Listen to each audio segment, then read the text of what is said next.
ತಾಂ ಮಂತ್ರವರ್ಣೈ ಅನುವರ್ಣನೀಯಾಂ. ವೇದಗಳು ವಾಯುದೇವರ ಮಹಿಮೆಯನ್ನು ವರ್ಣನೆ ಮಾಡುತ್ತದೆ ಅಂತ ಶಾಸ್ತ್ರ ಹೇಳ್ತದೆ. ಅಂಥ ಮಹಾನುಭಾವರು ಶ್ರೀಮದಾಚಾರ್ಯರು. ನಿರಭಿಮಾನಿಗಳಾದ ನಮ್ಮ ಮಾಧ್ವರಿಗೆ, ವೈಷ್ಣವರಿಗೆ ಸುದೈವದಿಂದ ಮಧ್ವಾಚಾರ್ಯರು ಗುರುಗಳಾಗಿ ಸಿಕ್ಕಿದ್ದಾರೆ. ಸುದೈವದಿಂದ ಸಿಕ್ಕ ಮಧ್ವಾಚಾರ್ಯರನ್ನು ದುರ್ದೈವದಿಂದ ನಾವೆಲ್ಲ ದೂರ ಇಟ್ಟಿದ್ದೇವೆ. ಅವರನ್ನು ಬಹಳ ಹತ್ತಿರ ಕರ್ಕೊಂಡಿಲ್ಲ. ಅವರು ನಮ್ಮ ಗುರುಗಳು ಅಂತ ಯಾವಾಗಲೂ ಒಮ್ಮೆ ನೆನಪಾದಾಗಷ್ಟು ನಾವು ಮಾಧ್ವರು ಅಂತ ಹೇಳ್ತೇವೆ ಹೊರತು ಬಹಳೇನು ಅವರ ಬಗ್ಗೆ ನಮಗೆ ಅಭಿಮಾನ ಇಲ್ಲ.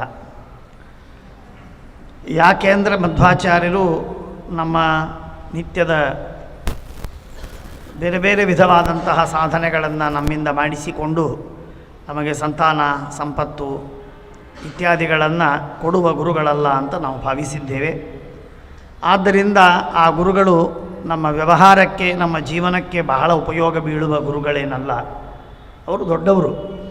ಅವರನ್ನು ದೂರದಿಂದ ನಮಸ್ಕಾರ ಮಾಡೋದಷ್ಟೇ ಹೊರತು ಅವರ ಉಸಾಬರಿ ತೆಗಿಬಾರ್ದು ಅಂತನ್ನುವ ಲೆಕ್ಕದಲ್ಲಿ ನಾವಿದ್ದೆ.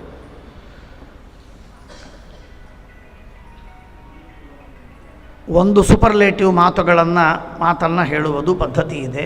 ಆದರೆ 2 ಸೂಪರ್ಲೇಟಿವ್ ಹೇಳಲಿಕ್ಕೆ ಬರುವುದಿಲ್ಲ ಅಂತಂತಾರೆ. 2 ಸೂಪರ್ಲೇಟಿವ್ ಹೇಳೋದು 3, 4, 10 ಎಷ್ಟು ಸೂಪರ್ಲೇಟಿವ್ ಹೇಳಿದರೂ ಕೂಡ ಶ್ರೀಮದಾಚಾರ್ಯರ ಮಹಿಮೆ ವರ್ಣನೆ ಮಾಡಲಿಕ್ಕಾಗೋದಿಲ್ಲ ಅಂತನ್ನೋದು ಮಾತ್ರ ವಸ್ತುಸ್ಥಿತಿ. ದೇವರ ನಾವು ಅರ್ಥವನ್ನು ಮಾಡಿಕೊಳ್ಳಬೇಕಾದರೆ, ನಮ್ಮ ಗುರುಗಳು ಎಂಥವರು ಅಂತ ತಿಳಿಬೇಕಾದರೆ, ಸಾಕ್ಷಾತ್ ಜಗದೊಡೆಯನಾಗಿರುವಂತಹ ಭಗವಂತ, ಅನಂತಕೋಟಿ ಬ್ರಹ್ಮಾಂಡ ನಾಯಕನಾಗಿರುವ, ಅನಂತ ಜೀವ ನಿಯಾಮಕನಾದ, ಸರ್ವವೇದ ಪ್ರತಿಪಾದ್ಯನಾದ, ಅನಂತ ಗುಣಪೂರ್ಣ ದೋಷದೂರ, ಜಗಜ್ಜನ್ಮಾದಿ ಕಾರಣ, ಮೋಕ್ಷಪ್ರದ, ಲಕ್ಷ್ಮೀಪತಿ, ಏನು ಹೇಳಿದರೂ ಕಡಿಮೆ ಇದೆ. ಅಂಥ ಭಗವಂತನ ತರುವಾಯ ಲಕ್ಷ್ಮೀದೇವಿಯ ಸ್ಥಾನ. ಆ ಲಕ್ಷ್ಮೀದೇವಿಯ ನಂತರ ನಮ್ಮ ಗುರುಗಳಾದ ಶ್ರೀಮದಾಚಾರ್ಯರ ಸ್ಥಾನ ಇದೆ ಅಂತ ನಾವು ಭಾವಿಸುವುದಕ್ಕೆ ತುಂಬ ಎಷ್ಟು ಹೇಳಿದರೂ ಅಷ್ಟು ಕಡಿಮೆ ಇದೆ. ಅಷ್ಟು ಅಭಿಮಾನ ಪಡಬೇಕು, ಸಂತೋಷ ಪಡಬೇಕು, ಹಿಗ್ಗಬೇಕು. ಎಲ್ಲಕ್ಕೂ ಮುಖ್ಯವಾಗಿ ಆ ಗುರುಗಳಲ್ಲಿ ಅಷ್ಟು ಭಕ್ತಿಯನ್ನು ಮಾಡಬೇಕು.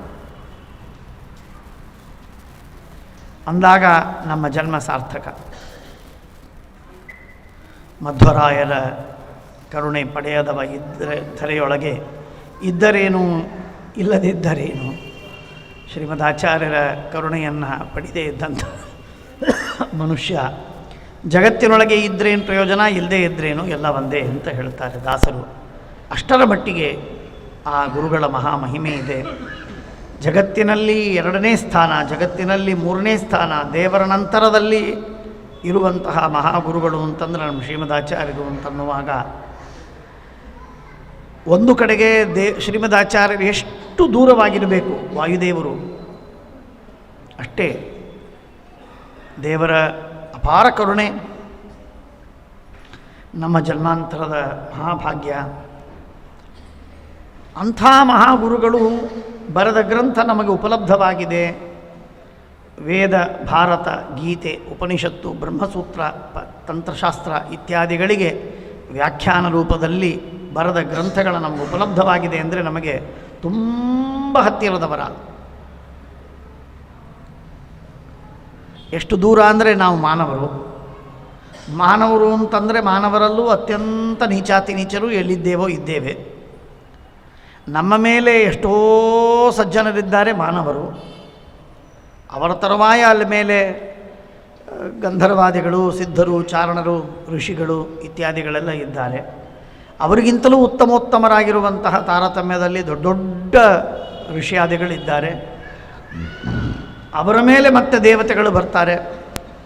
ಆ ದೇವತೆಗಳ ಮೇಲೆ ಮಹಾದೇವತೆಗಳು, ಆ ದೇವತೆಗಳ ಮೇಲೆ ರುದ್ರದೇವರು, ಶೇಷದೇವರು, ಗರುಡದೇವರು ಇತ್ಯಾದಿಗಳು ಅವರಿಗೆ ಗುರುಗಳು.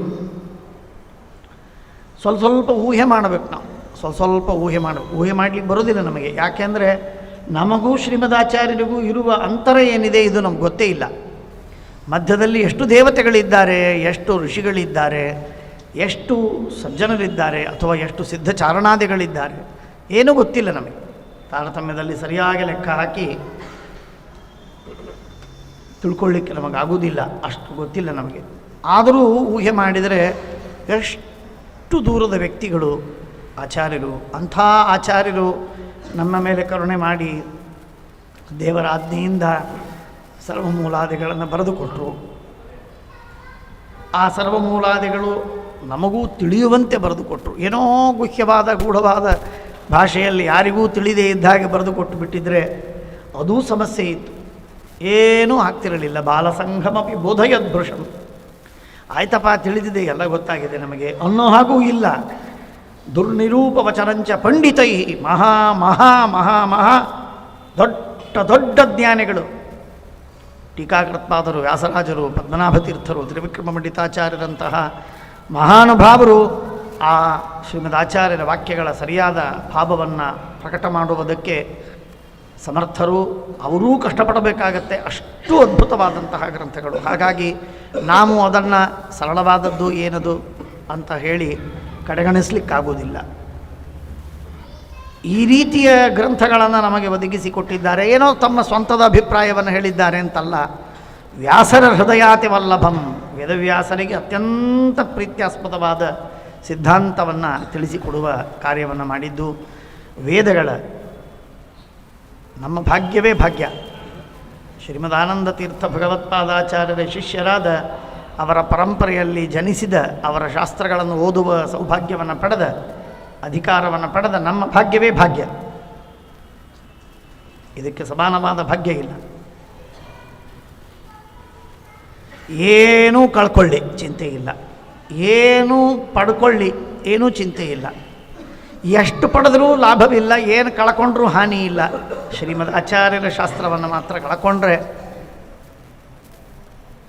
ಜನ್ಮ ಜನ್ಮಾಂತರಕ್ಕೆ ಸಿಗತ್ತೆ ಅಂತ ಇಲ್ಲ. ಇನ್ನು 100 ಜನ್ಮವೋ 1000 ಜನ್ಮವೋ 1,00,000 ಕೋಟಿ ಜನ್ಮಗಳೋ ಇನ್ನು ಮತ್ತೊಮ್ಮೆ ನಾವು ಮಾಧ್ವರಾಗಿ ಹುಟ್ಟಿ ಆಗ ನಮಗೆ ಈ ರೀತಿ ಗುರುಗಳ ಪರಂಪರೆ ಒದಗಿ ಅವರಲ್ಲಿ ನಮಗೆ ಯಾರೋ ಒಬ್ಬ ಗುರುಗಳು ನಮ್ಮ ಮೇಲೆ ಕರುಣೆ ಮಾಡಿ, ಬಾರಪ್ಪ ನಿನಗೆ ಹೇಳ್ತೇನೆ ಪಾಠ, ತತ್ವಸಂಖ್ಯಾನ, ಶ್ರೀಮದ್ಭಾಷ್ಯ, ಋಗ್ಭಾಷ್ಯ, ಗೀತಾಭಾಷ್ಯ, ಶ್ರೀಮನ್ಯಾಯ ಸುಧಾರದ ಗ್ರಂಥಗಳ ಪಾಠ ಹೇಳ್ತೇನೆ ಬಾ ಅಂತ ಹೇಳೋರಿದ್ದಾರೋ, ಇರ್ತಾರಾ, ಸಿಗ್ತಾರಾ?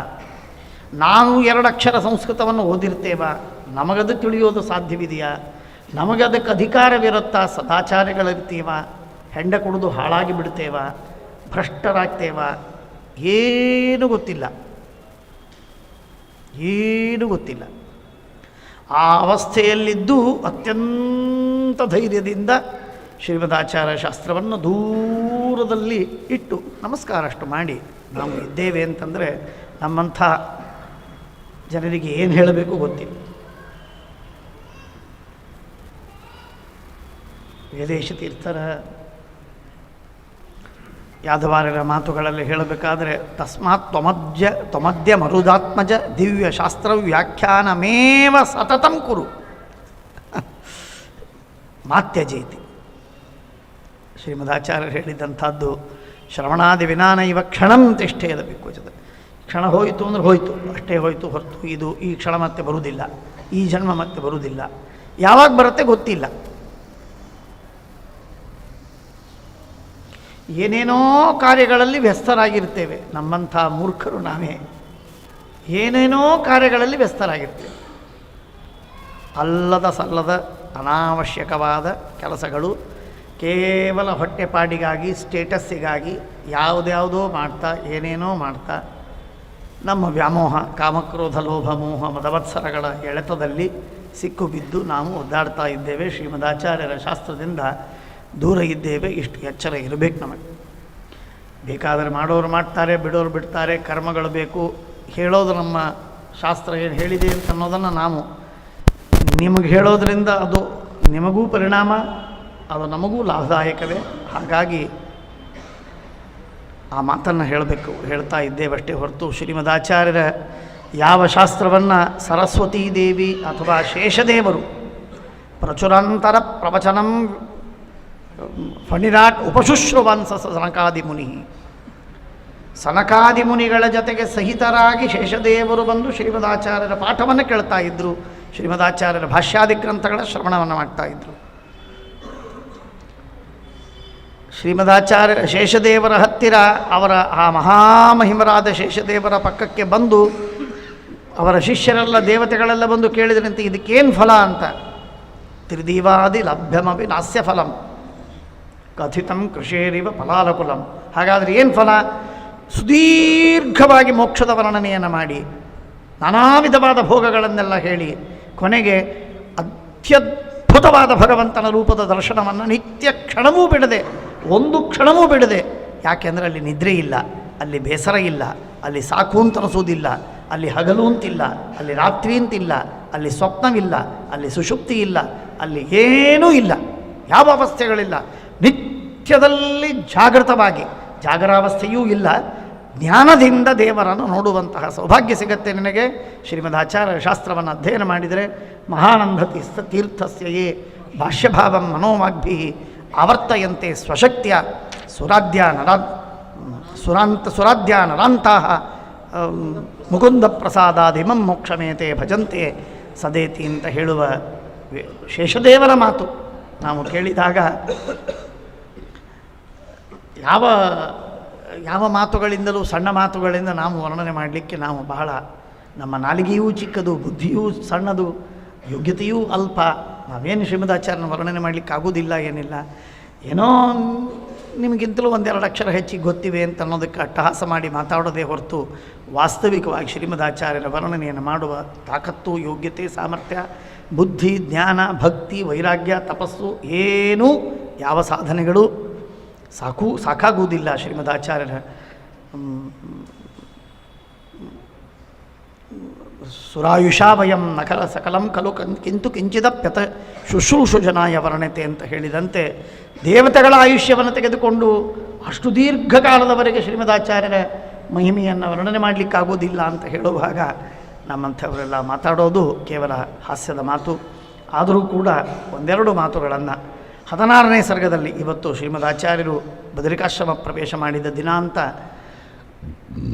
ನಾವು ಕೇಳ್ತೇವೆ. ಹಾಗಾಗಿ 16ನೇ ಸರ್ಗದಲ್ಲಿ ಇಡೀ ಮಧ್ವವಿಜಯ, ನಮ್ಮಲ್ಲಿ ಒಂದು ಪದ್ಧತಿ, ನಮ್ಮ ಮಾಧ್ವರಲ್ಲಿ ಒಂದು ಪದ್ಧತಿ, ಯಾವ ಸಾಹಿತ್ಯ ಗ್ರಂಥಗಳನ್ನು ಓದ್ತಾನೋ ಬಿಡ್ತಾನೋ ಮಧ್ವವಿಜಯವನ್ನು ಆಮೂಲಾಗ್ರವಾಗಿ, ಇದು ಸಂಪ್ರದಾಯ, ಪ್ರಾಚೀನ ಸಂಪ್ರದಾಯ, ಕಾಂತಾಯ ಕಲ್ಯಾಣ ಅಂತ ಹಿಡಿದುಕೊಂಡು ಇತಿ ನಿಗದಿತವಂತಹ ಅಂತನ್ನುವವರೆಗಿರುವ ಸಮಗ್ರವಾಗಿರುವ ಮಧ್ವವಿಜಯದ ಪಾಠ ಯಾರಿಗಾಗತ್ತೋ, ಯಾರು ಹೇಳಿಸಿಕೊಳ್ತಾನೋ ಅವನಿಗೆ ಅವನ ಜೀವನದಲ್ಲಿ ಸಮಗ್ರವಾದ ಸರ್ವಮೂಲವನ್ನು ಅಧ್ಯಯನ ಮಾಡುವ ಭಾಗ್ಯ ಸಿಗ್ತದೆ ಎಂದು ಹೇಳುವಂಥದ್ದು ಶಾಸ್ತ್ರ ಸಂಪ್ರದಾಯ. ಆ ರೀತಿಯಾಗಿ ಮಧ್ವವಿಜಯಕ್ಕೆ ಆ ಸ್ಥಾನವಿದೆ. ಮಧ್ವವಿಜಯ ಅಂತಂದ ತಕ್ಷಣಕ್ಕೆ ಮೂಗು ಮುರಿಯೋದು, ಅದೇನು ಗೊತ್ತಿದೆ, ಅದೇನು ಸರಳ, ಅದೇನು ದೊಡ್ಡದು. ವೇದಾಂತಂ ಸ್ವಯಮಿವ ಬಂಧ ಮೋಕ್ಷ ಮೂಲಂ ವ್ಯಾಚಷ್ಟ. ಉಪನಿಷತ್ತುಗಳನ್ನು ಯಾವ ರೀತಿಯಾಗಿ ವ್ಯಾಖ್ಯಾನ ಮಾಡಬೇಕೋ ಆ ರೀತಿಯಾಗಿ ಒಬ್ಬ ಶ್ರೀಮದಾಚಾರ್ಯರ ಶಿಷ್ಯ ವ್ಯಾಖ್ಯಾನವನ್ನು ಮಾಡ್ತಾನೆ. ಶ್ರೀಮದಾಚಾರ್ಯರ ಚರಿತ್ರೆಯನ್ನು ಅದನ್ನು ಭಕ್ತರೆಲ್ಲ ಅಷ್ಟು ವಿಶ್ವಾಸದಿಂದ ಕೇಳ್ತಾರೆ. ಉಪನಿಷತ್ತಿನ ಅರ್ಥಗಳನ್ನು ಕೇಳುವುದಕ್ಕೆ ಎಷ್ಟು ಭಕ್ತಿ, ಏನು ವಿಶ್ವಾಸ, ಯಾವ ನಂಬಿಕೆ, ಆ ವಿಧವಾದ ನಂಬಿಕೆಯಿಂದ ಆಚಾರ್ಯರ ಚರಿತ್ರೆಯನ್ನು, ಘಟನೆಗಳನ್ನು ಕೇಳಿ ಪಾವನರಾಗಬೇಕು. ನಾವು ಭಕ್ತಿಯನ್ನು ಮಾಡಿ ಉದ್ಧಾರವನ್ನು ಹೊಂದಬೇಕು ಅಂತನ್ನುವಂತಹ ಸಾಧುಭ್ಯೋ ಮಧುಮಥರಾಂಗ್ರಿ ಭಕ್ತಿಭಗ್ಭ್ಯ ಶ್ರೌತೇಭ್ಯೋ ವಿತತ ಮತೇರ್ ಮಹಾನುಭಾವಂ ವೇದಾಂತಂ ಸ್ವಯಮಿವ ಬಂಧಮೋಕ್ಷ ಮೂಲಂ ವ್ಯಾಚಷ್ಟ ಸ್ಫುಟಮತ ಕೋಪಿ ಕೋವಿದೋತ್ರ ಗೋಮತ್ಯಾಸ್ತಟ ನಿಕಟೆ ಅಚ್ಚಕೀರ್ತಿ ಚಂದ್ರಂ. ಗೋಮತಿ ನದಿ, ಆ ಗೋಮತಿ ನದಿಯ ದಂಡೆಯಲ್ಲಿ, ಆ ಗೋಮತಿ ನದಿಯ ದಂಡೆ ಅಂತ ಹೇಳ್ತಾರೆ, ಊರು ಅಂತ ಯಾವುದು ಅಂತ ಹೇಳೋದಿಲ್ಲ ಶ್ರೀಮದ್ ನಾರಾಯಣ ಪಂಡಿತಾಚಾರ್ಯರು. ಗೋಮತಿ ನದಿಯ ದಂಡೆಯ ಮೇಲೆ ಒಬ್ಬ ಶೂದ್ರ ರಾಜ. ಆ ಶೂದ್ರ ರಾಜನಿಗೆ ಸಾಮಾನ್ಯವಾಗಿ ಏನಾಗತ್ತೆ ಅಂದರೆ, ಯಾವುದೇ ಒಂದು ಮುಖ್ಯವಾಗಿ ಭಗವಂತನ ದ್ವೇಷ, ಅದು ಸ್ವಭಾವಭೂತವಾಗಿರುವಂಥದ್ದು, ಅದಂತೂ ಇದ್ದೇ ಇರುತ್ತೆ. ಜೊತೆಗೆ ವೇದಗಳನ್ನು ಓದೋದಕ್ಕೆ ನಮಗೆ ಅಧಿಕಾರ ಇಲ್ಲಲ್ಲ, ಹಾಗಾದರೆ ವೇದ ಅಪ್ರಮಾಣ ಅಂತ ಅನ್ನೋದು ಅಂತ. ಇದು ಸ್ವಾಭಾವಿಕವಾದಂತಹ ಒಂದು ಪೈಪೋಟಿ ಇರ್ತದೆ. ಆ ಕಾರಣಕ್ಕಾಗಿ ದ್ವೇಷವೇ ಮುಖ್ಯ. ಹಾಗಾಗಿ ಅವನಂತಾನೆ ಅವನು ಶ್ರೀಮದಾಚಾರ್ಯರು ಎದರಲ್ಲಿ ಹೇಳ್ತಾನೆ, ವೇದಗಳಲ್ಲಿ ಏನು ಅರ್ಥ ಇಲ್ಲ, ಏನೂ ಅರ್ಥ ಇಲ್ಲ. ವಿದ್ವೇಷ್ಟ ಶ್ರುತಿಗುಣ ಸಾಧಕಂ ಶ್ರುತೀನಾಂ ವಾಚಾಲೋ ವಚನಮವಾಚ ವಾಗ್ವಿವರ್ಯಂ. ಭಾರಿ ಮಾತಾಡೋದಕ್ಕೆ ಬರುತ್ತೆ. ಇದನ್ನು ನೋಡಿದರೆ ಇವತ್ತಿನ ಯಾರ್ಯಾರು ಕೆಟ್ಟ ಕೆಟ್ಟ ಸಿದ್ಧಾಂತಗಳನ್ನು ಪ್ರಚಾರ ಮಾಡುವವರಿದ್ದಾರೆ ಅವರೆಲ್ಲರೂ ಇದೇ ಜಾತಿಗೆ ಸೇರೋರು, ಇದೇ ಜಾತಿಗೆ ಸೇರೋರು. ವಾಚಾಲರು, ಮಾತು ಬೇಕಾದಷ್ಟಾಗ್ಲಿಕ್ಕೆ ಬರುತ್ತೆ. ಆ ಮಾತಿನಿಂದ ಮುಗ್ಧರಾಗಿರುವಂತಹ ಜನ, ವಿಶೇಷವಾಗಿ ಶಾಸ್ತ್ರ ಬಲ್ಲದಿರುವಂತಹ, ತಿಳಿಯದಿದ್ದಂತಹ ಜನ ಟ್ರ್ಯಾಪಿಗೆ ಬೀಳ್ತಾರೆ. ಇದು ವೇದ ಹೇಳುವಂತಹ ಮಾತೇನಿದೆ ಉನ್ಮತ್ತ ಪ್ರಳಪಿತ, ಸುಳ್ಳಿದೆಲ್ಲ, ಮೋಸ ಇದೆ. ವೇದದಲ್ಲಿ ಬೇಕಾದಷ್ಟು ಮಂತ್ರಗಳಿವೆ. ಆ ಮಂತ್ರಗಳಿಂದ ಸಸ್ಯ ಬೀಜವನ್ನು ಇಟ್ಟುಕೊಂಡ್ರೆ ಬೀಜ ಬೆಳೆಯುತ್ತದೆ ಅಂತ ಹೇಳ್ತೀರಿ, ಆದರೆ ಬೀಜ ಬೆಳೆಯೋದೆಲ್ಲೆಲ್ಲೂ ಕಂಡಿಲ್ಲ. ಇದೆಲ್ಲ ಸುಳ್ಳು, ಇದು ಮೋಸ ನಿಮ್ಮದು ಎಂಬುದಾಗಿ. ಆದ್ದರಿಂದ ಅದು ವ್ಯಭಿಚರಿತಿ ಕ್ವಚಿತ್ ಫಲೇತ್ರ. ವೇದದಲ್ಲಿ ಹೇಳಿದಂತೆ ಯಾವ ಮಂತ್ರವನ್ನು ಅನ್ನುವುದರಿಂದ ಬೀಜ ಅಂಕುರಿಸಬೇಕು, ಅಂಕುರ ಮರವಾಗಬೇಕು, ದೊಡ್ಡ ಗಿಡವಾಗಿ ವೃಕ್ಷವಾಗಿ ಹಣ್ಣು ಹಂಪುಲಗಳನ್ನು ಕೊಡಬೇಕೋ ಆ ರೀತಿಯಾಗಿ ಆಗೋದಿಲ್ಲ. ಆದ್ದರಿಂದ ವೇದಗಳಲ್ಲಿ ಫಲವತ್ವ ಅಂತ ಅನ್ನೋದಿಲ್ಲ ಅಂತ ಹೇಳಿ ಫಲವ್ಯಭಿಚಾರವನ್ನು ಹೇಳಿ ಅದನ್ನು ದೃಷ್ಟಾಂತವಾಗಿಟ್ಟುಕೊಂಡು ಇಡೀ ವೇದ ಅಪ್ರಮಾಣ ಅಂತ ಹೇಳ್ತೇನೆ ಅಂತ ಅವನು ಹೊರಟ. ಶ್ರೀಮದಾಚಾರ್ಯರು ಅದಕ್ಕೆ ಅವನ ಆಕ್ಷೇಪಂ ತಮಸಹಮಾನ ಉಚ್ಚಮಾನ. ಶ್ರೀಮದಾಚಾರ್ಯಂದರು ವೇದೋಕ್ತಂ ಫಲಬಲಮಪ್ಯತೆ ಅಧಿಕಾರಾತ್. ಅಧಿಕಾರ ಇದ್ದವನಿಗೆ ಸಿಗ್ತದೆ, ಯಾರಿಗೆ ಯೋಗ್ಯತೆ ಇದೆಯಲ್ಲ ಅವನಿಗೆ ಸಿಗ್ತದೆ. ಇದನ್ನೆಲ್ಲ ಹೇಳಿದರೆ ಎಸ್ಕೇಪ್ ರೂಟ್ ಅಂತಂತಾರೆ ಇವತ್ತಿನ ದಿವಸ. ಇದೆಲ್ಲ ಎಸ್ಕೇಪಿಸಮ್. ಇದು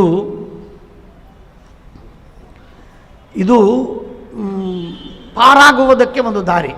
ಯೋಗ್ಯತೆ ಇಲ್ಲ ನಿನಗೆ, ಆದ್ದರಿಂದ ಈ ಮಂತ್ರದಿಂದ ನಿನಗೆ ಸಿದ್ಧಿ ಆಗಲಿಲ್ಲ ಹೇಳಿಬಿಡೋದು. ಯಾರಿಗೆ ಗೊತ್ತು ಯೋಗ್ಯತೆ ಏನು? ಯಾರಿಗೆ ಕಣ್ಣಿಗೆ ಕಾಣುತ್ತೇನು? ಕಾಣೋದಿಲ್ಲ. ಇವನಿಗಿದೆ ಇವನಿಗಿಲ್ಲ ಹೇಗೆ ನಿಶ್ಚಯ ಮಾಡೋದು? ಕಣ್ಣಿಗೆ ಕಾಣೋದಿಲ್ಲ ಆದ್ದರಿಂದ ಯೋಗ್ಯತೆ ಇಲ್ಲ ಅಂತ ಹೇಳೋದು. ಯೋಗ್ಯತೆ ಇಲ್ಲ ಆದ್ದರಿಂದ ನಿನಗೆ ಫಲ ಸಿಕ್ಕಲಿಲ್ಲ. ವೇದ ಅಪ್ರಮಾಣವಲ್ಲ, ವೇದ ಪ್ರಮಾಣವೇ. ನಿನ್ನ ಯೋಗ್ಯತೆ ಇಲ್ಲ ಆದ್ದರಿಂದ ಫಲ ಸಿಕ್ಕಿಲ್ಲ. ಇಷ್ಟಂದುಬಿಟ್ರೆ ಮುಗಿದು ಹೋಯ್ತಲ್ಲ.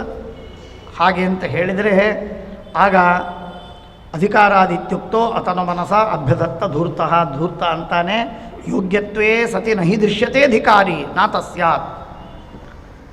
ಎಲ್ಲ ಸುಳ್ಳಿದು, ಮೋಸ ಇದು. ಆ ಯೋಗ್ಯತೆ ಇದ್ದಂತಹ ವ್ಯಕ್ತಿ ಜಗತ್ತಿನೊಳಗೆ ಕಣ್ಣಿಗೆ ಕಾಣಬೇಕು. ಯಾರಾದರೂ ಒಬ್ಬರಾದರೂ ಯೋಗ್ಯತೆ ಇದ್ದವನಿರಬೇಕಲ್ಲ. ಯಾರೂ ಇಲ್ಲ ಜಗತ್ತಿನೊಳಗೆ.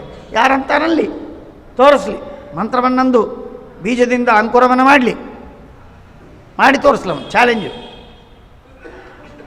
ಅಬ್ರಾಹಂ ಕೋವೂರ್ ಅಂತ ಇದ್ದ. ಒಂದು 1970-80 ಇಸ್ವಿಯವರೆಗೆ ಅವನ ಭಾರಿ ಆರ್ಭಟ ಇತ್ತಲ್ಲ.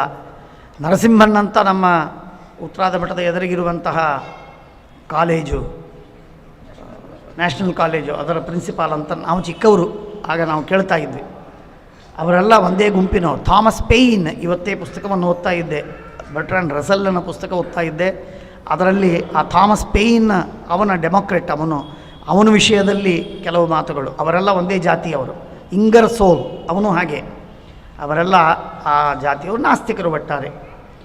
ಫಲ ಇಲ್ಲ, ಅಧಿಕಾರ ಇಲ್ಲ, ಅಧಿಕಾರದಿಂದ ಸಿಗತ್ತೆ ಅಂತ ನಾವು ಹೇಳೋ ಮಾತು ಸುಳ್ಳು, ಮೋಸ ಇದೆಲ್ಲ ಅಂತ ಹೇಳಿ ಅವನು ವಾದ ಹಾಕಿದರೆ ಶ್ರೀಮದಾಚಾರ್ಯ ಅಂತಾರೆ ಪ್ರೇಕ್ಷೋಚೆ ವಿಪುಲಶಿಲಾಂ ಕ್ವಚಿತ್ ಸ ಮುಕ್ತಾಂ ಅಲ್ಲ.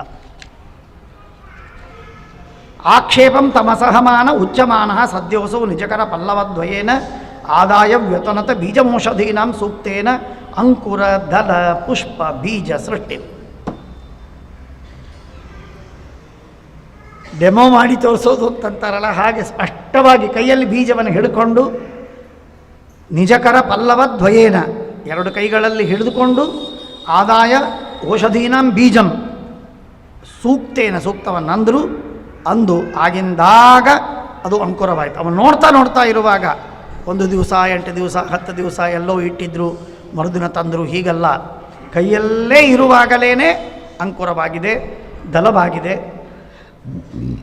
ಪುಷ್ಪವಾಗಿದೆ, ಬೀಜ ಬಂದಿದೆ, ಎಲ್ಲದರ ಸೃಷ್ಟಿಯಾಗಿದೆ. ಅದನ್ನು ತೋರಿಸಿದೆ. ನೋಡು, ತಗೋಯಿತು, ನಿನಗೇನು ಬೇಕು ಅದೆಲ್ಲ ಸಿಕ್ಕಿದೆ ನೋಡು. ಇಷ್ಟು ಈ ಹೆಸರು ಬೀಜದ, ಹೆಸರು ಕಾಳಿನ ತೆಗೆದುಕೊಂಡು ಈ ರೀತಿ ಮಾಡಿದರು ಅಂತ ಹೇಳುವಂತಹ ಪದ್ಧತಿ. ಆ ರೀತಿಯಾಗಿ ಶ್ರೀಮದಾಚಾರ್ಯರು ಮಾಡ್ತಾರೆ. ಯೋಗ್ಯತೆ ಇದ್ದವರಿಗೆ, ಭಗವಂತನಲ್ಲಿ ಭಕ್ತಿ ಇದ್ದವರಿಗೆ, ಮಂತ್ರಗಳನ್ನು ಸಾಧಿಸಿದವರಿಗೆ ಮಂತ್ರಗಳು ಸಿದ್ಧವಾಗಿರುತ್ತೆ. ಯಾರಿಗೆ ಮಂತ್ರಗಳು ಸಿದ್ಧವಾಗಿರುತ್ತೆ ಅವರು ಈ ರೀತಿ ಅಧಿಕಾರ ಇದ್ದವರು ಮಾಡಬಹುದು, ಸಾಧ್ಯವಿದೆ. ಇಂಥದ್ದು ಸಣ್ಣ ಸಣ್ಣ ಪ್ರಮಾಣದಲ್ಲಿ ಬೀಜದ ನಿರ್ಮಾಣ ಆಗದಿದ್ದರೂ ಕೂಡ ಬೇರೆ ಬೇರೆ ಮಂತ್ರಗಳನ್ನಂದು ಬೇರೆ ಬೇರೆ ಫಲಗಳನ್ನು ನಾವು ಕಂಡದ್ದು ಜಗತ್ತಿನಲ್ಲಿ ಸಾವಿರಾರಲ್ಲ, ಲಕ್ಷಾವಧಿ ಕೋಟ್ಯಾವಧಿ. ಹಾಗಾಗಿ ಅದರಲ್ಲೇನು ನಾವು ವಿವಾದವನ್ನು ಮಾಡುವ ಅಗತ್ಯವಿಲ್ಲ. ವ್ಯಾಖ್ಯಾತ ನಿಶಿಸ ಕದಾಚನ ಪ್ರದೀಪೆ ಸಂಶಾಂತೆ ಪುನರಪಿ ವಾಚಯಂ ಬಭೂವ ಶಿಷ್ಯಾನ್ ಸ್ವಾನ್ ಪುರು ಕರುಣಾಂಬುಧಿರ್ ನಿಜಾಂಘ್ರೇ ಅಂಗುಷ್ಠ ಸ್ಫುಟ ನಕರಾಂತ ರೋಚಿಶೈವ. ಶ್ರೀಮದಾಚಾರ್ಯರು ಒಂದು ಸಲ ಪಾಠ ಹೇಳ್ತಾ ಇದ್ದಾರೆ. ಪಾಠ ಹೇಳ್ತಾ ಇರುವಾಗ ಸಂಜೆ ಹೊತ್ತು, ರಾತ್ರಿ ಹೊತ್ತು, ಆ ಹೊತ್ತಿಗೆ ಪಾಠ ಹೇಳುವಾಗ ದೀಪ ಇತ್ತು. ಆ ದೀಪ ಶಾಂತವಾಯಿತು. ಆ ದೀಪ ಶಾಂತವಾದ ತಕ್ಷಣಕ್ಕೆ ಶ್ರೀಮದಾಜಿನ ಯಾರಿಗೂ ಬೆಳಕಿಲ್ಲ. ಕೈಯಲ್ಲಿ ಪುಸ್ತಕವನ್ನು ಹಿಡಿದುಕೊಂಡು ಓದಬೇಕು, ಅಕ್ಷರವನ್ನು ನೋಡಬೇಕು ಅಂತಂದರೆ ಅಕ್ಷರ ಕಾಣಿಸುವ ಪ್ರಸಂಗ ಇಲ್ಲ, ಕತ್ತಲು. ಆ ಕತ್ತಲಲ್ಲಿ ಇನ್ನೇನು ಮಾಡಬೇಕು? ಎಲ್ರಿಗೂ, ಎಲ್ಲ ಶಿಷ್ಯರಿಗೆ ಅನುಗ್ರಹವನ್ನು ಮಾಡಿ, ಪಾಪ ಓದುವ ಶಿಷ್ಯರಿಗೆ ಅನುಗ್ರಹವನ್ನು ಮಾಡಬೇಕು ಅಂತ ಅಪೇಕ್ಷೆಯಿಂದ ಶ್ರೀಮದಾಚಾರ್ಯರು ಆಗ ಮಾಡಿದ್ದೇನು ಅಂದರೆ ನಿಜಾಂಘ್ರೇಹೇ ಅಂಗುಷ್ಠ ಸ್ಫುಟ ನಖರಾಂತ ರೋಚಿಶೈವ. ತಮ್ಮ ಪಾದ, ಆ ಪಾದದ ಹೆಬ್ಬೆರಳು, ಅದರಲ್ಲಿರುವ ಉಗುರು, ಆ ಉಗುರು ಸ್ವಚ್ಛವಾದ ಉಗುರು, ಆ ಉಗುರಿನಲ್ಲಿ ಬೆಳಕು, ಆ ಬೆಳಕನ್ನು ಇಡೀ ಆ ಪ್ರದೇಶದಲ್ಲಿ ತುಂಬುವಂತೆ ಮಾಡಿದರು. ಪಾದದ ಅಂಗುಟದ ಉಗುರಿನ ಬೆಳಕನ್ನು ಅಲ್ಲೆಲ್ಲ ತುಂಬುವಂತೆ ಮಾಡಿ ಆ ಬೆಳಕಿನಲ್ಲಿ ಸ್ಪಷ್ಟವಾಗಿ ಕೈಯಲ್ಲಿ ಬರೆದಂತಹ ಪುಸ್ತಕಗಳ ಅಕ್ಷರಗಳನ್ನು ಓದುವ ಅನುಕೂಲವನ್ನು ಮಾಡಿಕೊಡು. ಇದು ಶ್ರೀಮದಾಚಾರ್ಯರ ಅದ್ಭುತವಾದ ಸಾಮರ್ಥ್ಯಗಳಿವೆ. ಯಾರಿಗಿದೆ ಹೇಳಿ ಈ ವಿಧವಾದಂತಹ ಸಾಮರ್ಥ್ಯವನ್ನು? ಒಂದನೆಯದ್ದು ವೇದ ಮಂತ್ರದ ಮಹಾತ್ಮ್ಯವನ್ನು ತೋರಿಸಿ, ವೇದ ಮಂತ್ರದನ್ನು ಸಿದ್ಧಿ ಪಡೆದವನು ನಾನು, ಯೋಗ್ಯತೆ ಇದ್ದವರಿಗೆ ಫಲ ಸಿಗತ್ತೆ ಅನ್ನುವುದನ್ನು ಪ್ರತ್ಯಕ್ಷ ಮಾಡಿ ತೋರಿಸಿಕೊಟ್ಟವರು ಒಂದು. ಅದೇ ರೀತಿ ತಮ್ಮ ಪಾದದ ಅಂಗುಟದ ಉಗುರಿನ ಬೆಳಕಿನಿಂದ ಬೆಳಕನ್ನು ಚೆಲ್ಲಿ ಎಲ್ಲರಿಗೆ ಅಕ್ಷರಗಳನ್ನು, ಗ್ರಂಥಗಳನ್ನು ಓದುವ ಅನುಕೂಲತವನ್ನು ಮಾಡಿಕೊಟ್ಟಿದ್ದಾರೆ. ಇದು ಶ್ರೀಮದಾಚಾರ್ಯರ ಅಪಾರವಾದ ಕರುಣೆ, ಅದ್ಭುತವಾದ ಸಾಮರ್ಥ್ಯ. ತೀರ್ಥಾರ್ಥಂ ಪೃಥುತರ ವಪ್ರಪಾತಿವಾರಂ ಧಾರಾಣಂ ರಯಸಹನಕ್ಷಮಂ ಮಹೇಕ್ಷ ಆನೀತಂ ದಶಶತ ಪುಂಭಿರತ್ಯಶಕ್ತ್ಯ ಪ್ರೇಕ್ಷೋಚೆ ವಿಪುಲಶಿಲಾಂ ಕ್ವಚಿತ್ ಸಮುಕ್ತಾಂ. 1,000 ಜನ ಒಂದು ಬೆಟ್ಟ, ಒಂದು ಕಲ್ಲನ್ನು ತಂದು ಒಂದು ಕಡೆಗೆ ಇಟ್ಟರು. ದೊಡ್ಡ ಕಲ್ಲು, 1000 ಜನ ಅದನ್ನು ತಂದಿಟ್ಟರು. ಶ್ರೀಮದಾಚಾರ್ಯ ಅಂತಾರೆ, ಇಲ್ಲಿ ಯಾಕೆ ಇಟ್ಟಿದ್ದಾರೆ, ಇಲ್ಲಿಡೋ ಕಾರಣವಿರಲಿಲ್ಲ, ಇಲ್ಲಿ ತಂದಿದ್ದರೆ ಒಳ್ಳೆಯದಾಗ್ತಿತ್ತು ಅಂತ ಶ್ರೀಮದಾಚಾರ್ಯ ಅಂತಾರೆ. ಶ್ರೀಮದಾಚಾರ್ಯ ಅಂದಾಗ ಅದಕ್ಕಾಗಿ ಅಲ್ಲಿ ಹೇಳ್ತಾರೆ, ಲೋಕಾನಾಂ ಉಪಕೃತಯೇ ಕುತಶಿಲೇಯಂ ನಿನ್ನೇನು. ಇದನ್ನು, ಈ ಕಲ್ಲನ್ನು ಬಂಡಿಗೆ ಸರಿಸಿ ಇಲ್ಲಿ ಇಡಬಹುದಾಗಿತ್ತಲ್ಲ, ಯಾಕೆ ಇಡಲಿಲ್ಲ? ಅದಕ್ಕೆ ಹೇಳ್ತಾರೆ, ನೇತಾರೋ ಯತಿವರ ಮಾನವಾಹ ನಹೀಮಾಂ. ಮನುಷ್ಯರು ಎತ್ತಲಿಕ್ಕಾಗೋದಿಲ್ಲ ಇದನ್ನು. ಭೀಮಸೇನ ದೇವರನ್ನಾದರೂ ಇದ್ದರೆ ಈ ಕಾಲದಲ್ಲಿ ಅವರು ಎತ್ತಿಡಬಹುದಾಗಿತ್ತು, ಮನುಷ್ಯರಿಗೆಲ್ಲ ಸಾಧ್ಯವಿಲ್ಲ ಅಂತ ಹೇಳಿ ದೊಡ್ಡ ಬಂಡೆಕಲ್ಲು. ಆ ದೊಡ್ಡ ಬಂಡೆಕಲ್ಲನ್ನು ಯಾಕೆ ಇಡಲಿಲ್ಲ ಅಂತ ಕೇಳಿದ್ದಕ್ಕೆ ಶ್ರೀಮದಾಚಾರ್ಯ ಭೀಮಶ್ಚೇತ್ ಇಹ ಯತತೆ ನ ಎನ್ನವ. ಭೀಮಸೇನ ದೇವರಿಗೆ ಅದನ್ನು ಎತ್ತಿ ಇನ್ನೊಂದು ಕಡೆಗೆ ಇಡುವುದು ಸಾಧ್ಯವಿತ್ತೇ ಹೊರತು ಮತ್ತೊಬ್ಬರಿಗೆ ಸಾಧ್ಯವಿರಲಿಲ್ಲ ಅಂತ ಅಂತಾರೆ. ಆಗ ಶ್ರೀಮದಾಚಾರ್ಯರು ಲೀಲಾವತ್ಕರ ಕಮಲೇನ ಸೋ ಅಮಲೇನ, ಏನೂ ಆಯಾಸವಿಲ್ಲದೆ ಆ ಬಂಡೆಯನ್ನು ಸಹಜವಾಗಿ ಅದನ್ನು ಎತ್ತಿ ವಾನರೀಕೃತಾತ್ಮ ಬೆಟ್ಟವನ್ನು ತಂದು ಹೇಗಿಟ್ಟಿದ್ರೋ ಹನುಮಂತ ದೇವರು ಆ ರೀತಿಯಾಗಿ ಈ ದೊಡ್ಡದಾದ ಬಂಡೆಯನ್ನು ತಂದು ಸಹಜವಾಗಿ ತಂದಿಟ್ಟಿದ್ದಾರೆ. ತತ್ತುಂಗಾಂ ನನು ನಿಕಷಾದುನಾಪಿ ಕರ್ಮ.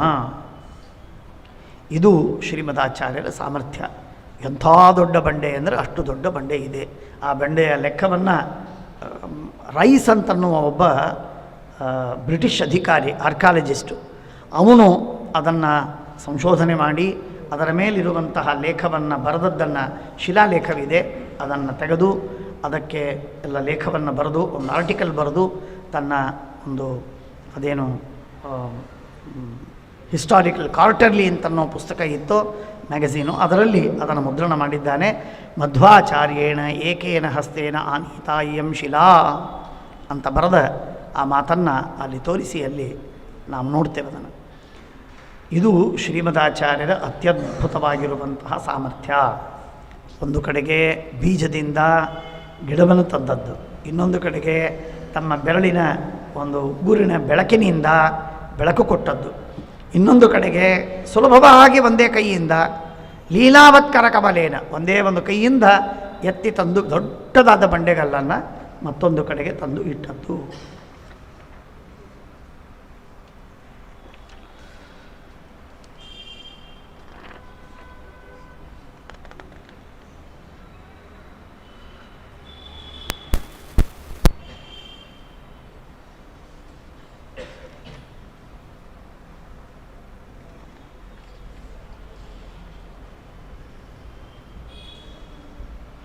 ಒಂದು ಕಡೆಗೆ ಸಮುದ್ರದ ದಂಡೆಗೆ ಹೋಗಿದ್ದಾರೆ ಶ್ರೀಮದಾಚಾರ್ಯರು. ಆ ಸಮುದ್ರದ ದೊಡ್ಡದಾದಂತಹ ಧ್ವನಿ, ಭಾರೀ ಗಂಭೀರವಾದ ಧ್ವನಿ ಸಮುದ್ರದ್ದು, ಅದೆಲ್ಲ ಪ್ರಸಿದ್ಧವಾದದ್ದು. ಆ ಸಮುದ್ರದ ಏನು ಗಂಭೀರವಾದ ಧ್ವನಿ ಇತ್ತೋ ಅದರ ತೆರೆಗಳಿಂದ ಆ ಧ್ವನಿ ತುಂಬಿ ಬರಿತಾ ಇದೆ. ಶ್ರೀಮದಾಚಾರ್ಯ ಪಕ್ಕದಲ್ಲೇ ದಂಡೆ ಮೇಲೆ ಕೂತಿದ್ದಾರೆ. ಶ್ರೀಮದಾಚಾರ್ಯರು ಆ ವಚನವನ್ನು ಪ್ರವಚನವನ್ನು ಮಾಡ್ತಾ ಇದ್ದಾರೆ. ವ್ಯಾಚಖ್ಯವು ಅತಿಚಿರಂ ಐತರೇಯ ಶಾಖಾ ಸೂಕ್ತಾನಿ ಪ್ರಭು ಅತಿಸುಂದರ ಪ್ರಕಾರಂ. ಋಗ್ವೇದದ ಕೆಲವು ಸೂಕ್ತಗಳನ್ನು ಆರಿಸಿ ಆ ಋಗ್ವೇದದ ಸೂಕ್ತಗಳನ್ನು ಭಗವತ್ಪರತೆಯ ವ್ಯಾಖ್ಯಾನವನ್ನು ಮಾಡಿ ಸುಂದರವಾಗಿ ವ್ಯಾಖ್ಯಾನವನ್ನು ಮಾಡ್ತಾ ಇದ್ದಾರೆ. ಸಮುದ್ರದ ದಂಡೆ ಮೇಲೆ, ಮೈಕಿಲ್ಲ, ಅಲ್ಲಿ ಮಾಡ್ತಾ ಇರುವಾಗ ಆ ಸಮುದ್ರದ ಧ್ವನಿಯಿಂದ ಶ್ರೀಮದಾಚಾರ್ಯರ ಧ್ವನಿ ಕುಗ್ಗಲಿಲ್ಲ. ಗಾಂಭೀರ್ಯ ಸ್ವನಮಧಿ ಅಧರೀಕರೋತಿ ಸಿಂಧೋ. ಶ್ರೀಮದಾಚಾರ್ಯರ ಧ್ವನಿ ಹೇಗಿತ್ತು ಅಂದರೆ ಆ ಸಮುದ್ರದ ಧ್ವನಿಯನ್ನು ಅಭಿಭವಗೊಳಿಸುವಂತೆ, ಅದನ್ನು ಸೋಲಿಸುವಂತೆ ಶ್ರೀಮದಾಚಾರ್ಯರ ಧ್ವನಿ. ಇಷ್ಟು ಕಂಠತ್ರಾಣ, ಅದ್ಭುತವಾದಂತಹ ಸಾಮರ್ಥ್ಯ ಶ್ರೀಮದಾಚಾರ್ಯ. ಗಾಂಭೀರ್ಯಾತ್ ಸ್ವನಮಧರೀಕರೋತಿ ಸಿಂಧೋ. ಏನಾಗತ್ತೆ ಅಂತಂದರೆ ನಾರಾಯಣ ಪಂಡಿತಾಚಾರ್ಯ ಗೊತ್ತು ಆ ವಸ್ತುಸ್ಥಿತಿಯನ್ನು ತಿಳಿದಂತಹ ನಾರಾಯಣ ಪಂಡಿತಾಚಾರ್ಯ ಭಾಳ ಚಂದ ಹೇಳ್ತಾರೆ. ಆ ಸಂದರ್ಭದಲ್ಲಿ ಏನಾಗುತ್ತೆ ಅಂದರೆ ಸಾಮಾನ್ಯವಾಗಿ ಮನುಷ್ಯ ಜೋರಾಗಿ ಯಾವಾಗ ಶಬ್ದವನ್ನು ಮಾಡ್ತಾನೆ, ತಾರಸ್ವರಕ್ಕೆ ಹೋಗ್ತಾನೆ, ಆಗ ಒಡೆದು ಹೋಗುತ್ತೆ. ಆ ಸ್ವಾಭಾವಿಕವಾದ ರುಚಿಯಾದ ಕಿವಿಗೆ ಇಂಪಾದ ಧ್ವನಿ ಬರುವುದಿಲ್ಲ, ಅದು ಕೊಗ್ಗರು ಧ್ವನಿ ಬರ್ತದೆ. ಹಾಗಾಗಲಿಲ್ಲ ಅಂತಂತಾರೆ. ಶ್ರಾವ್ಯತ್ವಂ ವಹತಿ ತಥಾಪ್ಯಹೋ ಸ್ವನಸ್ಯ ಅಸ್ಯ ಸ್ವನಃ ತಥಾಪಿ ಶ್ರಾವ್ಯತ್ವಂ ವಹತಿ. ಕಿವಿಗೆ ಕೇಳುವಂತಿತ್ತು, ಅಷ್ಟು ಆನಂದಪ್ರದವಾದಂತಹ ಧ್ವನಿ. ಗಾಂಭೀರ್ಯಾತ್ ಸ್ವನಮಧರೀಕರೋತಿ ಸಿಂಧೋ ಶ್ರಾವ್ಯತ್ವಂ ವಹತಿ ತಥಾಪ್ಯಹೋ ಸ್ವನಸ್ಯ. ಇನ್ನೊಂದೇನಾಗುತ್ತೆ ಅಂದರೆ ಜೋರಾಗಿ ಧ್ವನಿಯನ್ನು ತೆಗೆಯುವಂತಹ ಮನುಷ್ಯ ಮಾರಿಯೆಲ್ಲ ಕಿವುಚ್ತಾನೆ, ಅನಿವಾರ್ಯ ಅದು. ಕಣ್ಣು ಏನೋ ಆಗ್ತದೆ, ಮೂಗು ಹೇಗೋ ಆಗ್ತದೆ, ತುಟಿ, ಬಾಯಿ, ಮುಖ, ಕಣ್ಣು ಎಲ್ಲ ಹುಬ್ಬು ಎಲ್ಲ ವಿಕೃತವಾಗಿ ಬಿಟ್ಟಿರ್ತದೆ. ಸಂಗೀತಗಾರರ ಸಂಗೀತವನ್ನು ಕೇಳಬೇಕಷ್ಟೇ ಹೊರತು ಅವ್ರ ಮುಖ ನೋಡಬಾರ್ದು. ಹಾಗೆ ಶ್ರೀಮದಾಚಾರ್ಯರ ಅವಸ್ಥೆ ಹಾಗಾಗಲಿಲ್ಲ ಅಂತ ಹೇಳ್ತಾರೆ. ಪೂರ್ಣೇಂದು ಪ್ರಭವದನ ಕ ಏಷ ಧನ್ಯ. ಪೂರ್ಣೇಂದು ಪ್ರಭವದನ, ಅಷ್ಟು ಸುಂದರವಾದ ಮುಖ. ಮುಖದಲ್ಲಿ ಏನೋ ವಿಕಾರವಿಲ್ಲದೆ ಧ್ವನಿಯನ್ನು ಏರಿಸುವುದು ಸಾಧ್ಯವಾಯಿತು. ಏರಿಸಿದ ಧ್ವನಿಯಲ್ಲಿ ಅಶ್ರಾವ್ಯತ್ವ ಇರಲಿಲ್ಲ, ಪೂರ್ಣ ಶ್ರಾವ್ಯತ್ವವಿಲ್ಲ. ಗಾಂಭೀರ್ಯಾತ್ ಸ್ವರಮಧರೀಕರೋತಿ ಸಿಂಧೋ ಶ್ರಾವ್ಯತ್ವಂ ವಹತಿ ತಥಾಪ್ಯಹೋ ಸ್ವನೋಸ್ಯ. ಪೂರ್ಣೇಂದು ಪ್ರಭವದನಃ ಕ ಏಷ ಧನ್ಯೋ ಮದ್ವೇತ್ತಂ ತಮಾಶು ಪರ್ಯೈ. ಯಾರಿಗೆ ಸಂಗೀತದಲ್ಲಿ ದೊಡ್ಡ ಧ್ವನಿ, ಗಟ್ಟಿ ಸ್ವನ, ಮುಖದಲ್ಲಿ ಕೆಟ್ಟ ಭಾವ ಬರಬಾರದು, ಶ್ರಾವ್ಯತ್ವ ಇರಬೇಕು ಅಂತ ಅಪೇಕ್ಷೆ ಇದೆ, ಅವರು ಈ ಶ್ಲೋಕವನ್ನು ವಿಶೇಷವಾಗಿ ಪಠನ ಮಾಡಿ, ಜನರ ಮಧ್ಯೆ ಅಲ್ಲದೆ ಇದ್ದರೂ ಕೂಡ ಏಕಾಂತದಲ್ಲಿ ಪಠನ ಮಾಡಿ ಆಮೇಲೆ ಹಾಡುವುದನ್ನು ಆರಂಭ ಮಾಡಿ, ಚೆನ್ನಾಗಿರ್ತದೆ.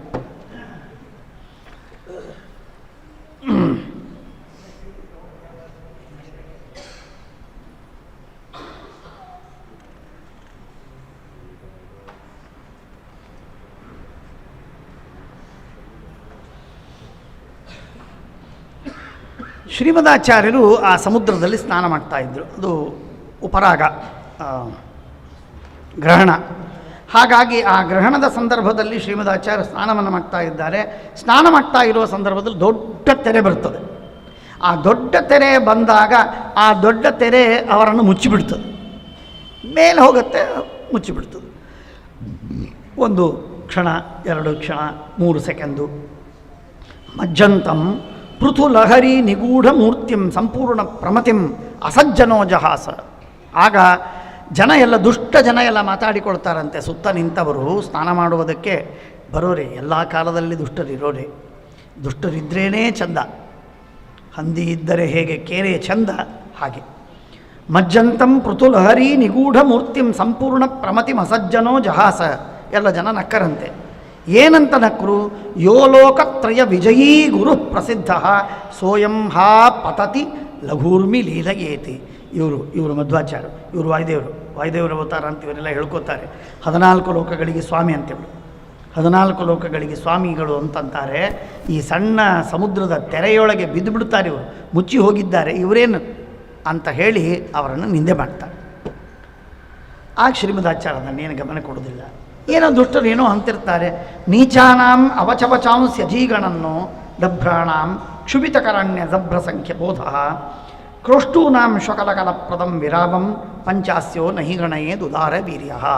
ಆ ದುಷ್ಟರು ಆಡುವ ಮಾತುಗಳನ್ನು ಸರ್ವಥಾ ನೋಡಲಿಲ್ಲ, ಗಮನ ಕೊಡಲಿಲ್ಲ ಶ್ರೀಮದಾಚಾರ್ಯರು. ಆದರೆ ಮುಂದಾದದ್ದೇನು ಸಂಗತಿ ಅಂತಂದರೆ,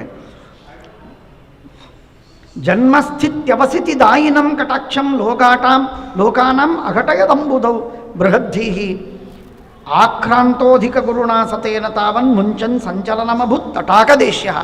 ಶ್ರೀಮದಾಚಾರ್ಯರು ಆ ತೆರೆಯಾಗಿ ಬರುವಂತಹ ಸಮುದ್ರವನ್ನು ಒಂದು ಕ್ಷಣ ದಿಟ್ಟಿಸಿ ನೋಡಿದರಂತೆ. ಸಮುದ್ರವನ್ನು ದಿಟ್ಟಿಸಿ ನೋಡಿದರಂತೆ.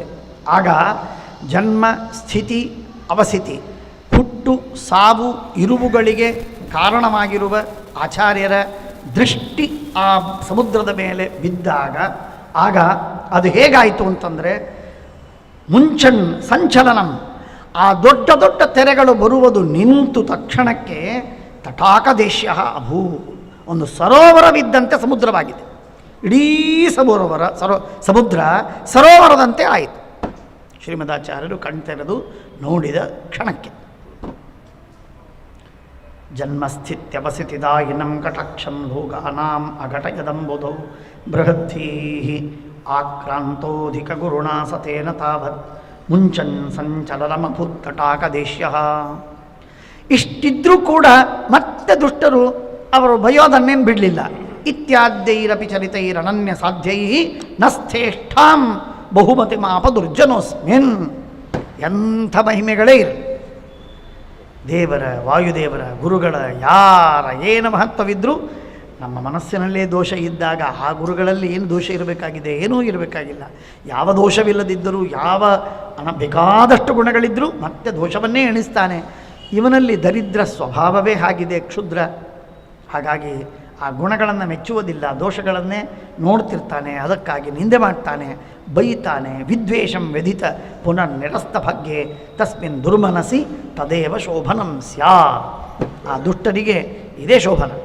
ಅವರು ಶ್ರೀಮದಾಚಾರ್ಯರಂಥ ಮಹಾನುಭಾವರನ್ನು ದ್ವೇಷ ಮಾಡೋದೇ ಅವರಿಗೆ ಶೋಭಿಸ್ತದೆ. ಇನ್ನೇನು ಭಕ್ತಿ ಮಾಡಲಿಕ್ಕೆ ಹೇಗಾಗತ್ತೆ? ಆಗುವುದಿಲ್ಲ ಎಂದಾಗಿ ಹೇಳುವಂತಹ ಮಾತು ಆಯಿತು. ಇಷ್ಟು ಒಂದು. ಇನ್ನು ಮುಂದೆ ಮತ್ತೆ ಶ್ರೀಮದಾಚಾರ್ಯರ ವಿಚಿತ್ರವಾದ ದೇಹದ ಬಲಗಳು, ವಿಚಿತ್ರವಾದಂಥದ್ದು. ಕೋಡಿಂಬಾಡಿ ಅಂತ ಗಂಡವಾಟ ಅಂತ ಅವನಿಗೆ ಹೆಸರು, ಕೋಡಿಂಬಾಡಿ ಅಂತ. ಆ ಕೋಡಿಂಬಾಡಿ ಅಂತನ್ನುವಂಥ ಒಬ್ಬ ಜಟ್ಟಿ, ಭಾರೀ ಜಟ್ಟಿ, ದೊಡ್ಡ ಜಟ್ಟಿ. ಸಂಪ್ರಾಪ್ತಂ ಸಹಸಹಜೇನ ಗಂಡವಾಟಂ ಸೋಜಸ್ಸಂ ಪ್ರಕಟನ ಆದಿಶದ್ವಿಶಂಕಂ ಶುಶ್ರೂಷಾಂ ಅಯಮುಚಿತೋ ವಿಧಾತುಮೀಶತ್ ಲೋಕಾನಾಂ ಇತಿ ವಚಸಾ ಪರೀಕ್ಷಕಾಣಾಂ.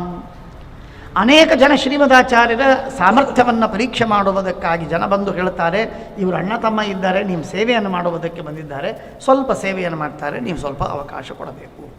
ಶ್ರೀಮದಾಚಾರ್ಯ ಅಂತಾರೆ, ಗೊತ್ತಿತ್ತವರಿಗೆ ಏನೋ ಅವರು ಸೇವೆ ಮಾಡ್ತಾರೋ ಮಾಡಲಿ, ನನ್ನ ಸೇವೆಯನ್ನು ಮಾಡಲಿ, ಅವರು ಮಾಡೋದು ಮಾಡಲಿ ಅಂತ ಹೇಳಿ ಆ ಗಂಡವಾಟ ಅರ್ಥಾತ್ ಕೋಡಿಂಬಾಡಿ ಅಂತನ್ನುವವನಿಗೆ ಹೇಳ್ತಾರೆ, ಅವನು ಎಂಥವನು ಅಂತನ್ನುವುದನ್ನು ವರ್ಣನೆ ಮಾಡ್ತದೆ ಮಧ್ವವಿಜಯ. ಕಾಂತಾವರ ಕಾಂತಾವರ ಅಂತ ಊರಿದೆಯಲ್ಲ ಈಗ, ಅದಕ್ಕೆ ಶ್ರೀಕಾಂತೇಶ್ವರ ಸದನ ಅಂತ ಹೆಸರು. ಶ್ರೀಕಾಂತ ದೇವರ ಅಲ್ಲಿ ಸ್ಥಾನ, ಅದೊಂದು ದೇವಾಲಯ, ಆ ಊರದು. ಅಲ್ಲಿ ಶ್ರೀಕಾಂತೇಶ್ವರ ಸದನೇನ ಯತ್ಕಿಲೇಕೋ ಯಸ್ನುಷನ್ ನರಬಲ ನೀತಕೇತು ಯಷ್ಟಿಂ ಆಹತ್ಯ ಗುರುಗದಯೈವ ನಾಲಿಕೇರಾತ್ ಯೋಲೇಭೆ ತರಳತರಾತ್ ಫಲಾನಿ ಕಾಮಂ. ಒಂದು ಧ್ವಜಸ್ತಂಭ, ಆ ಒಂದು ಶ್ರೀಕಾಂತ ದೇವರ ಏನು ಎದುರಿನಲ್ಲಿ ಇಡಬೇಕಾದಂತಹ ಧ್ವಜಸ್ತಂಭವಿದೆಯಲ್ಲ, ದೊಡ್ಡದಾದ ಒಂದೇ ಒಂದು ಮರದ ದೊಡ್ಡ ಕಟ್ಟಿಗೆಯ ಒಂದು ಧ್ವಜಸ್ತಂಭ. ಆ ಧ್ವಜಸ್ತಂಭವನ್ನು 30 ಜನ ಹೊತ್ತು ತರಬೇಕಾದದ್ದು. ಆ 30 ಜನ ಹೊತ್ತು ತರಬೇಕಾಗಿರುವಂತಹ ಧ್ವಜಸ್ತಂಭವನ್ನು ಈ ಮಹಾರಾಯ ಗಂಡವಾಟ ಒಬ್ಬನೇ ಹೊತ್ತು ತಂದು ಇಟ್ಟಿದ್ದ. ಅಷ್ಟು ಸಾಮರ್ಥ್ಯ ಅವನಿಗೆ. ಏನು ಧ್ವಜಸ್ತಂಭ, ಅದು 30 ಜನ ಎತ್ತಬೇಕಾದದ್ದು ಅಂತ ಹೇಳ್ತಾರೆ. ಅಂಥದ್ದನ್ನು ಈ ಗಂಡವಾಟ ಒಬ್ಬನೇ ಒಬ್ಬ ಕೋಡಿಂಬಾಡಿ ಅವನ ತಂದು ಅಲ್ಲಿ ಇಟ್ಟಿದ್ದಾನೆ. ಅಷ್ಟು ಬಲಶಾಲಿ. ಅದೇ ವ್ಯಕ್ತಿ ಅವನು ಹೇಗೆ ಮಾಡ್ತಿದ್ದ ಅಂದರೆ, ಅವನು ತೆಂಗಿನ ನೀರು ಬೇಕು ಕುಡಿಲಿಕ್ಕೆ ಅಂತ ಆದರೆ ಅವನು ತನ್ನ ಒಂದು ಗದೆ ಇತ್ತು, ಆ ಗದೆಯನ್ನು ಆ ನಾಲಿಕೆಯರ ಗಿಡಕ್ಕೆ ಕೆಳಗಡೆ ಅಪ್ಪಳಿಸೋನು, ಬಾರಿಸೋನು, ಮೇಲಿಂದ ತೆಂಗು ಕೆಳಗೆ ಬೀಳಬೇಕು. ಇಷ್ಟು ಅವನ ಪರಾಕ್ರಮ. ಇಂಥ ದೊಡ್ಡ ಜಟ್ಟಿ, ಏತಾದೃಗ್ ಬಲವಿಭವ, ಇಂಥ ಮಹಾಶಕ್ತಿಶಾಲಿ. ಸತಸ್ಯ ಕಂಠಂ ತಜ್ಜೇಷ್ಠೋಪಿ, ಅವನ ಅಣ್ಣ, ಅವರಿಬ್ಬರು ಉಭವು ಸಮಂ ಗೃಹೀತ್ವ, ಏಕಕಾಲಕ್ಕೆ ಇಬ್ಬರೂ ಎರಡೂ ಕಡೆಯಿಂದ ಒತ್ತುತ್ತಾ ಇದ್ದಾರೆ ಆಚಾರ್ಯರ ಕುತ್ತಿಗೆಯನ್ನು. ನಿಷ್ಪೇಷ್ಟುಂ ಪರಮ ಮಮಾಪತು ಪ್ರಯತ್ನಂ ಸಂಘರ್ಷಾತ್, ಗಟ್ಟಿಯಾಗಿ ಒತ್ತಿ ಅವರಿಗೆ ಪೀಡೆ ಕೊಡಬೇಕು, ಇನ್ನೇನು ಕೊಂದೇ ಹಾಕೋದು, ಅಷ್ಟರ ಮಟ್ಟಿಗೆ ಅವರನ್ನು ಪೀಡೆ ಕೊಡಬೇಕು ಅಂತ ಹೊರಟ್ರೆ ಶ್ರೀಮದ್ ಆಚಾರ್ಯನ ಪ್ರವಚನವನ್ನು ಹೇಳುತ್ತಾ ಇದ್ದರು. ಅದು ಕ್ರಮ ಪರಿವರ್ಧಮಾನ ತೈಕ್ಷ್ಣ್ಯಂ, ಅದು ಅವರ ಆ ಧ್ವನಿ ಇನ್ನೂ ಬೆಳೀತಾ ಹೋಯಿತೇ ಹೊರತು ಕುಗ್ಗಲಿಲ್ಲ. ಧ್ವನಿ ಕುಗ್ಗಿಸ್ಲಿಕ್ಕಾಗಲಿಲ್ಲ. ಈ ಗಂಡವಾಟ ಮತ್ತು ಅವನ ಅಣ್ಣ ಅವರಿಬ್ಬರು ಸೇರಿಕೊಂಡು ಬಂದು ಕುತ್ತಿಗೆಯನ್ನು ಹಿಚುಕಿದರೆ ಧ್ವನಿಯನ್ನು ಕುಗ್ಗಿಸ್ಲಿಕ್ಕಾಗಲಿಲ್ಲ. 30 ಜನ ಹೊರಲು ಸಾಧ್ಯವಾದ ಆ ದೊಡ್ಡದಾದ ಧ್ವಜಸ್ತಂಭವನ್ನು ತಂದಿಟ್ಟ ಮಹಾಶಯ, ಮಹಾ ಜಟ್ಟಿ ಅವರ ಅಣ್ಣ ಒಬ್ಬ.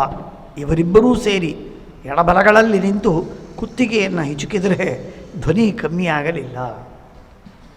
ಅವರಿಗೆ ಬೆವರು ಬಂತು, ಭಾಳ ಒತ್ತಿ ಅವರಿಗೆ ಶ್ರಮವಾಯಿತು. ಆಸ್ವಿನ್ ನಾವು ಅಲಸತರವು ಸಾಕಾಗಿ ಹೋಯಿತು. ಎಲ್ಲಿ ಮಾರಾಯರಪ್ಪ, ಎಂಥ ಶ್ರೀಮದಾಚಾರ್ಯರು ಕುತ್ತಿಗೆ ಒತ್ತಲಿಕ್ಕಾಗೋದಿಲ್ಲ, ಇನ್ನೇನು ನಾವು ಅವರನ್ನು ಸಂಹಾರ ಮಾಡ್ತೇವೆ, ಏನು ಅವರಿಗೆ ಪೀಡೆ ಕೊಡ್ತೇವೆ ಅಂತ ಹೇಳಿ ಮೈಯೆಲ್ಲ ಬೆವತು ಹೋಗಿದ್ದಾರೆ. ಆಚಾರ್ಯರು ಗುರೋರ್ ನಿಯೋಗ ಛತ್ರಾಗ್ರ್ಯಾನಿಲಮಹಿತವು ಚ ತೌ ಉಭಾಭ್ಯಾಂ, ಗಾಳಿ ಹಾಕಿ ಅವರಿಗೆ ಸಾಂತ್ವನ ಮಾಡಿ ಸಮಾಧಾನ ಮಾಡಿ, ಮುಕ್ತ್ವಾಯ ಕಠಿಣತರ ತ್ವಚಂ ಶಿರೋಧಿಂ ಪರ್ಯಾಯ ಸ್ಫುಟವಚನಾಂ ನಿಪೇತತೊ ಕೌ, ಅಯಕಠಿಣತರ ತ್ವಚಂ,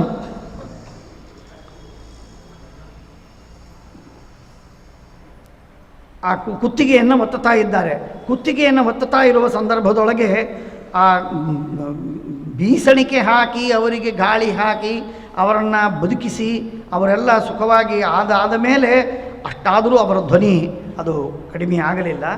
ಆಶ್ವಸ್ತವು ಶುಚಿಹೃದವು ಇಮವು ಅನೂನಮಾನವು, ಇಷ್ಟಾದರೂ ಅಹಂಕಾರಕ್ಕೆ ಹತ್ತಿಲ್ಲ ಅವರಿಗೆ, ಇನ್ನೂ ಸೊಕ್ಕಿನವರು. ಅವರಿಗೆ ಒಂದೇ ಮಾತು ಹೇಳಿದರು, ನನ್ನ ಕುತ್ತಿಗೆ ನಿಮಗೆ ಭಾಳ ಭಾರಿ ಆಗಿರಬೇಕು, ಬಿಟ್ಬಿಡ್ರಿ, ಆ ಕುತ್ತಿಗೆ ಬೇಡ, ಅದು ಭಾಳ ದೊಡ್ಡದು. ನಂದೊಂದು ಬೆರಳು ಇಡ್ತೀನಿ, ನೆಲದ ಮೇಲೆ ಒಂದು ಕೈ ಇಟ್ಟಿದ್ದೇನೆ, ಈ ಒಂದು ಬೆರಳನ್ನು ಅಥವಾ ಕಿರುಬೆರಳನ್ನು ಯಾವುದನ್ನಾದರೂ ಸ್ವಲ್ಪ ಅಲ್ಲಾಡಿಸಿಬಿಡ್ರಿ ಸಾಕು. ನೀವು ಅಲ್ಲಾಡಿಸಿದರೆ ನೀವು ಪರಾಕ್ರಮಿಗಳು, ಇನ್ನೇನು ಹೆಚ್ಚಿನ ಬೇಕಾಗಿಲ್ಲ. ಆಶ್ವಸ್ತೌ ಶುಚಿಹೃತ್ ಇಮೌ ಅನೂನಮಾನೌ ಉದ್ಧರ್ತುಂ ಸಮಗತತ ಅಂಗುಲೀಂ ಧರಾಸ್ಥಾಂ ಸಂಗೃಹ್ಯ ಪ್ರಸಾದಪಿ ಪ್ರಯತ್ತೌ ಸಾಮರ್ಥ್ಯಂ ಯಯೇತು ಇಮೌ ನ ಕಂಪನೆ ಸ್ಯಾಹ. ಒಂದು ಅಂಗುಲಿಯನ್ನು ಅಲ್ಲಾಡಿಸುವುದಕ್ಕೂ ಕೂಡ ಅವರಿಗೆ ಸಾಧ್ಯವಾಗಲಿಲ್ಲ. ಗಂಡವಾಟ ಪೂರ್ವವಾಟ ಇವರು ಎಂತೆಂಥ ಪರಾಕ್ರಮಿಗಳು ಅಂತ ಪ್ರಸಿದ್ಧಿ ಇತ್ತು. ಅಂಥವರು ಬಂದು ಆಚಾರ್ಯರ ಬೆರಳುಗಳನ್ನು ಅಲ್ಲಾಡಿಸ್ಲಿಕ್ಕಾಗೋದಿಲ್ಲ ಅಂದರೆ ಆಚಾರ್ಯರ ಸಾಮರ್ಥ್ಯ ಏನಿರಬೇಕು ಅಂತನ್ನೋದು ಮಾನವ ದೃಷ್ಟಿಯಿಂದ ತಿಳ್ಕೋಬೇಕಾದದ್ದು. ದೇವತಾ ದೃಷ್ಟಿಯಿಂದ ಬ್ರಹ್ಮಾಂಡವನ್ನು ಹೊತ್ತ ವಾಯುದೇವರು ಕೂರ್ಮರೂಪರಾಗಿ ಅವೆಲ್ಲ ಬಹಳ ದೊಡ್ಡ ಉಪನಿಷತ್ತಿನ ವಿಚಾರಗಳು. ಮಾನವರ ದೃಷ್ಟಿಯಿಂದಲೂ ಕೂಡ ಇದು ಇಷ್ಟು ಭಾರವಾದದ್ದು ಅವರ ಒಂದೊಂದು ಬೆರಳು. ಅದೇ ಶ್ರೀಮದಾಚಾರ್ಯರು ಯಾವುದಪ್ಪ ಊರದು? ನಾರ್ಷ ಅಂತ ಊರು. ನಾರ್ಷ ಅಂತ ಒಂದು ಊರು, ನರಸಿಂಹದೇವರ ದೇವಸ್ಥಾನ. ಆ ನಾರ್ಷ ಅಂತನ್ನುವ ಊರು ನರಸಿಂಹದೇವರ ದೇವಸ್ಥಾನ ಶಾಂತವಾದ ಪ್ರದೇಶ, ಈಗಲೂ ಬಹಳ ಸುಂದರವಾಗಿದೆ. ಆ ನರಸಿಂಹದೇವರ ದೇವಸ್ಥಾನ ಅಲ್ಲಿ ಶ್ರೀಮದಾಚಾರ್ಯರು ಒಬ್ಬ ಬ್ರಹ್ಮಚಾರಿಯನ್ನು ಕರೆದರು. ಚಿಕ್ಕ ಹುಡುಗ, ಇವನಿಗಿಂತಲೂ ಚಿಕ್ಕವನು ಅಂತ ತೋರ್ತದೆ. ಅದೇ ಉಪನಯನವಾಗಿರುವಂಥ 7 ವರ್ಷದ ವಟು. ಆ ವಟುವನ್ನು ಕರೆದು ಬ್ರಹ್ಮಚಾರಿ ಬಾಯಿಲಿ, ಏನು ಸ್ವಾಮಿ? ಏನಿಲ್ಲ, ನಿನ್ನ ಹೆಗಲ ಮೇಲೆ ನಾನು ಕೂಡ್ತೀನಿ, ನೀನು 3 ಸಲ ಪ್ರದಕ್ಷಿಣೆ ಹಾಕಬೇಕು. ಆಯಿತು ಅಂತಂದ. ಶ್ರೀಮದಾಚಾರ್ಯರು ಆ ಬ್ರಹ್ಮಚಾರಿಯ ಹೆಗಲ ಮೇಲೆ ಕೂಡ್ತಾರೆ. ಯಾರ ಕಿರಿಬೆರಳನ್ನು ಒಂದು ಬಟ್ಟನ್ನು ಗಂಡವಾಟನಿಗೆ ಅಲಗಾಡಿಸ್ಲಿಕ್ಕಾಗಲಿಲ್ಲ ಅಂಥ ಶ್ರೀಮದಾಚಾರ್ಯರು, ಅಷ್ಟು ಭಾರವಾದ ಶ್ರೀಮದಾಚಾರ್ಯರು ಒಬ್ಬ ಬ್ರಹ್ಮಚಾರಿಯ ಹೆಗಲೇರಿ ಆ ನರಸಿಂಹದೇವರ ದೇವಸ್ಥಾನಕ್ಕೆ ಪ್ರದಕ್ಷಿಣೆಯನ್ನು ಹಾಕ್ತಾರೆ. ನಿರ್ಯತ್ನಂ ವಟುಮಧುರುಹ್ಯ ಮಂದಹಾಸಿ ಸಪ್ರಾಯಾತ್ ಇಹ ಪರಿತೋ ನೃಸಿಂಹಗೇಹಂ. ಇದು ಐಶ್ವರ್ಯ. ಅಣಿಮಾ ಮಹಿಮಾ ನಗಿಮ ಪ್ರಾಪ್ತಿ ಪ್ರಾಕಾಮ್ಯ ಈಶಿತ್ವ ವಶಿತ್ವ ಎನ್ನುವಂತಹ ಏನೋ ಅಷ್ಟೈಶ್ವರ್ಯಗಳನ್ನು ಕೇಳ್ತೇವೆ.